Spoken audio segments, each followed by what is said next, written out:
महोदय, राजस्थान पशु चिकित्सा एवं पशु विज्ञान विश्वविद्यालय जोबनेर आज इस बिल पे जिन माननीय सदस्यों ने चर्चा की, सबसे पहले तो मैं उनका आभार व्यक्त करता हूँ। सभापति महोदय, पशु चिकित्सा और पशु विज्ञान आदिकाल से हमारी आजीविका का साधन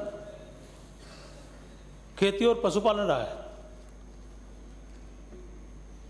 और पिछले कई वर्षों में लगातार 4-5 साल से जिस तरह का वातावरण प्रदेश में बना, देश और दुनिया में बना, कोविड काल के बाद में लंपी जैसी महामारी जिसकी चर्चा नेता प्रतिपक्ष और अन्य माननीय सदस्यों ने की, और जिस प्रकार से गोवंश पे कहर बरपा, यदि राजस्थान में पशुपालन विभाग के पास में संसाधन नहीं होते, हमारे एलएसए और वेटनरी डॉक्टर नहीं होते, तो इसको रोक पाना असंभव था। मैं तो ये भी कहना चाहूँगा कि पैसे की कमियां नहीं आने दी, दवा की कमी नहीं रही, टीकाकरण की कमी नहीं रही, और उसी का परिणाम है कि राजस्थान में लंपी पे जिस प्रकार का कहर बरपा और उसको रोकने का काम सरकार ने और मुख्यमंत्री जी ने किया। और जब सारा दृश्य मुख्यमंत्री जी ने देखा तो उनके मन में जो पीड़ा आई रही कि राजस्थान में पशुधन को बचाने के लिए, पशु चिकित्सा को आगे बढ़ाने के लिए बहुत कुछ करना बाकी है, और उसी मंशा के अनुसार उन्होंने जयपुर के नज़दीक माननीय नेता प्रतिपक्ष जोबनेर की चर्चा कर रहे थे,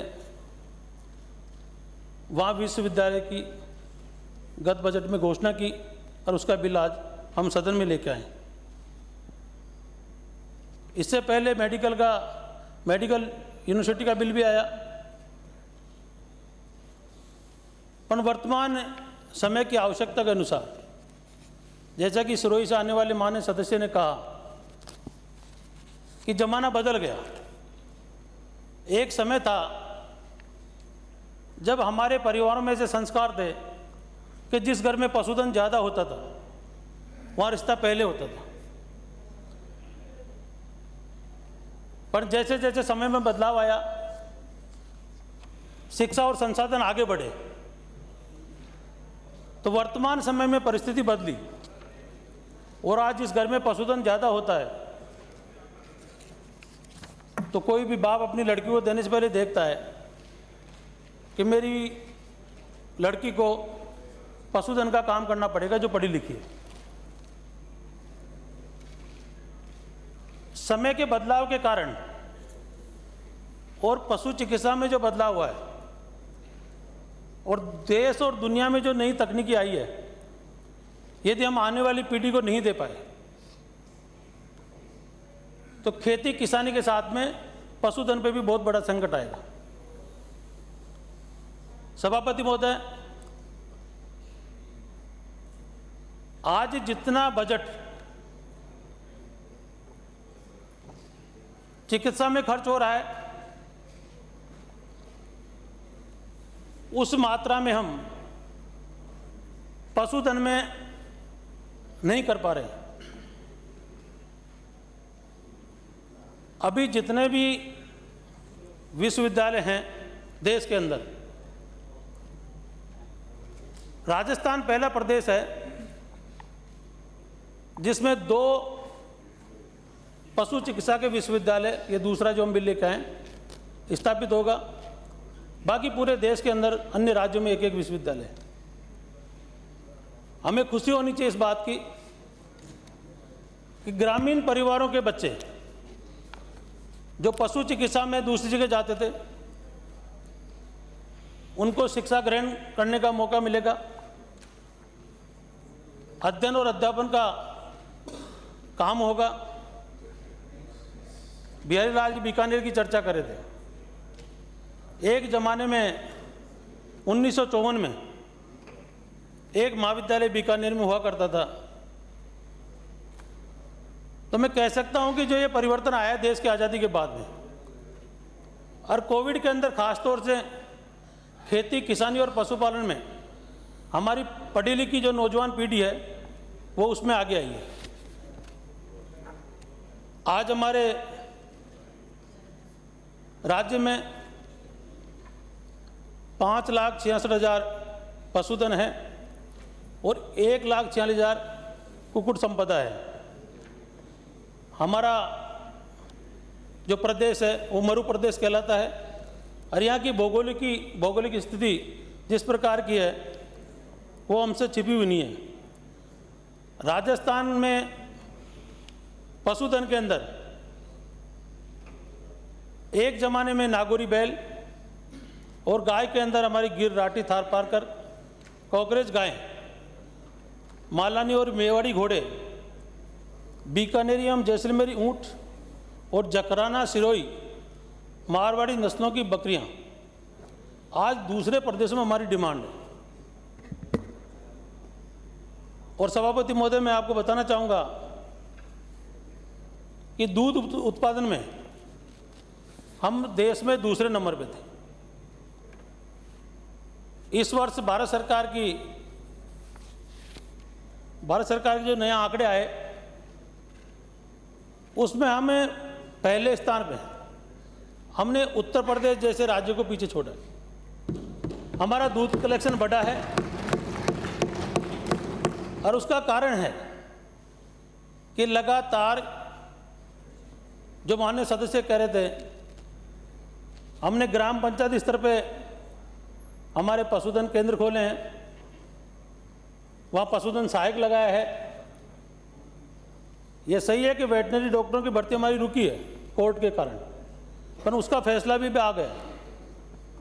आने वाले महीने 20 दिन में उनकी भी पोस्टिंग हो जाएगी। और राजस्थान में सरस डेयरी के माध्यम से हमारे जो जिला संघ है उनका जो कलेक्शन है वो पिछले 3-4 साल में कई गुना बढ़ा है और कुछ नए जिला संघ भी बने हैं। और उसी का परिणाम है कि पशुधन के अंदर ग्रामीण क्षेत्र में रुचि बढ़ी है। नई पढ़ी लिखी पीढ़ी आगे आ रही है और जो नई टेक्नोलॉजी आ रही है,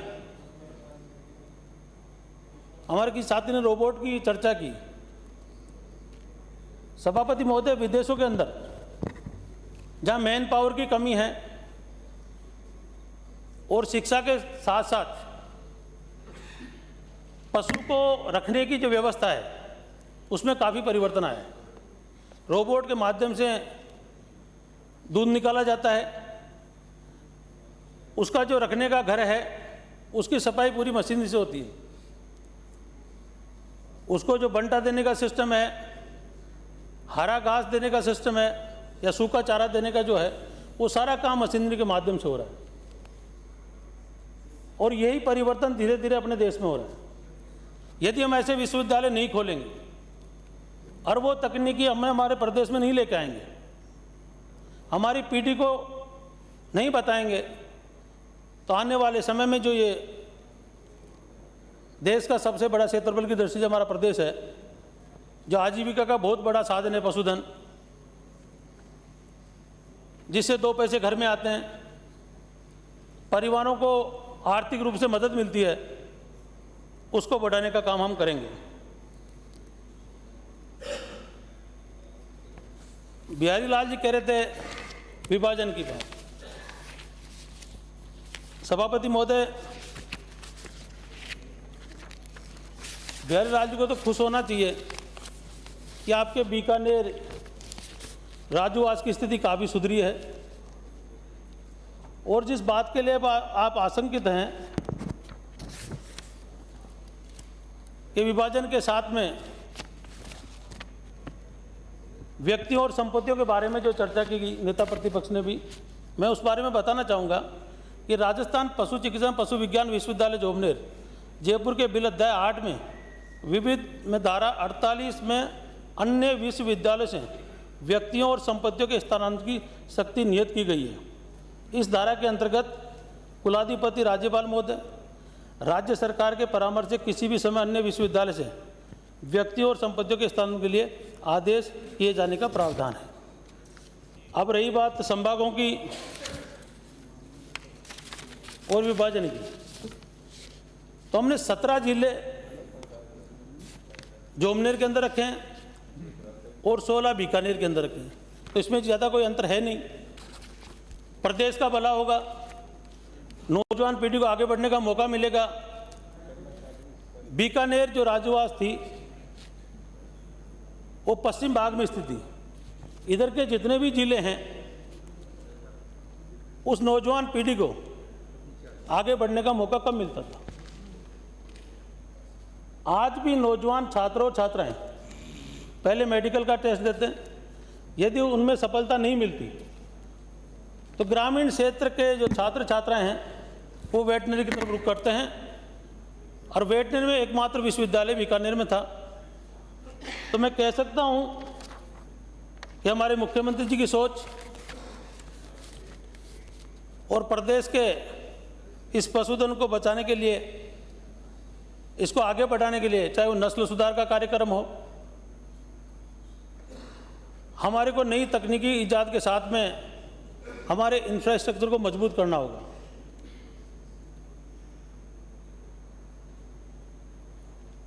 राजस्थान में वर्तमान में 3 सरकारी व 7 निजी महाविद्यालय संचालित हैं तथा 9 नवीन सरकारी संगठक महाविद्यालयों की स्थापना बजट घोषणाओं के अंतर्गत प्रक्रियाधीन है, जो पूरे देश में सर्वाधिक है। विगत 4 वर्षों में प्रदेश में 1637 संस्थाविहीन ग्राम पंचायतों में हमने नवीन पशु चिकित्सा उपकेंद्रों की स्थापना की, और उसी का परिणाम है कि हमारा जो दूध का प्रतिशत बढ़ा है। पूरे देश का 15% दूध उत्पादन का काम राजस्थान में होता है। आगामी वर्षों में प्रदेश में समस्त ग्राम पंचायतों में पशु चिकित्सा विद्यमान होगी। हर ग्राम पंचायत के अंदर हम पशु उपकेंद्र खोलेंगे, ये मुख्यमंत्री जी ने बजट घोषणा भी की है। विगत 4 वर्षों में प्रदेश में 13 नवीन बहुउद्देशीय पशु चिकित्सालय की स्थापना की गई तथा 49 संस्थाओं को प्रथम श्रेणी पशु चिकित्सालय, 432 संस्थाओं को पशु चिकित्सालय में क्रमोन्नत किया गया। इस प्रकार वर्तमान में प्रदेश में 9,550 पशु चिकित्साएँ संचालित है। वेटनरी शिक्षा के अंदर अध्यक्ष महोदय, जो हमारे वेटनरी में स्टूडेंट पढ़ रहे थे, जो डॉक्टर बन रहे थे, उनका स्टाइपेंड 3500 रुपये था। हमारे लोकप्रिय मुख्यमंत्री जी ने गत बजट में 3500 को बढ़ाकर 14,000 रुपये कर दिया, जो मेडिकल के करीबन आसपास है। तो कहने का तात्पर्य है कि राजस्थान की बहबूदी के लिए और विकास के लिए खेती और पशुपालन में जीडीपी का जो योगदान है उसको और अधिक मजबूत कैसे किया जा सकता है, इसके लिए अपने सरकार ये बिल लेके आई है। मैं नेता प्रतिपक्ष को ये जरूर कहना चाहूँगा कि जिला तो जयपुर ग्रामीण के नाम से बन रहा है, पर मेरी कोशिश है कि जोबनेर भी बने। तो मैंने आस अभी छोड़ी नहीं है, तो मैं ज़्यादा समय नहीं लेता हुआ सभापति महोदय, मैं आपसे निवेदन करूंगा कि माननीय सदस्यों ने जो विधेयक को जनमत जानने हेतु प्रचारित करने का प्रस्ताव पेश किया है उसे अस्वीकार किया जाए।